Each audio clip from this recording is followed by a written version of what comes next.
বাংলাদেশে কোনো ঘটনার কোনো সুষ্ঠু বিচার হয় না। ঘটনা তো না, মানে এগুলো নৃশংস ঘটনা। যতই নৃশংস ঘটনা হোক, কোনো সুষ্ঠু বিচার হবে না। এরপরে কি হবে, একটার পর একটা খালি ঘটনা ঘটবে।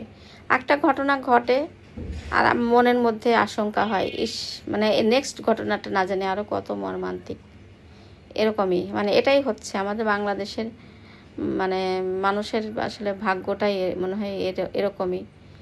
দেশ হয়তো অনেক উন্নত হবে, দেশ হয়তো মালয়েশিয়া, আমেরিকা এইসব অনেক দেশের মতো উন্নত এমনিতে হতে পারে, বাট এই যে বিচারহীনতা, এটা মনে হয় কোনো দিন যাবে না।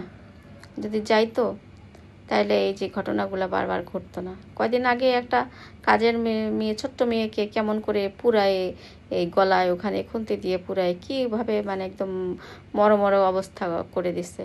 ঠিক আছে, যে বিমানের কোন কর্মকর্তা ওই ঘটনা রেশ না কাটতে, এখন আবার কালকে খবর যেটা পাইলাম, বনানীর এই যে ছাদ থেকে এখন ওটা ফেলে দেওয়া হয়েছে নাকি সে নিজে পড়ে গেছে, সবাই তো বলছে যে হলো ফেলে দেওয়া হয়েছে, আগে মেরে ফেলে দেওয়া হয়েছে।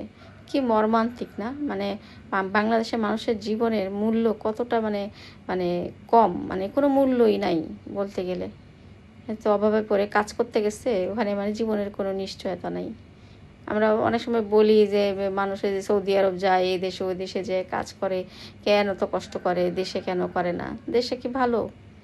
যে দেশে যে প্রায় প্রায় যে এক একটা করে ঘটনা ঘটে, এগুলোর কোনো বিচার হয়েছে? আমরা তো কোনো বিচার দেখলাম না।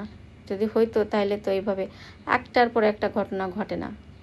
ঠিক আছে, রোজা রমজানের দিন একটা মানুষ ছাদ থেকে তাকে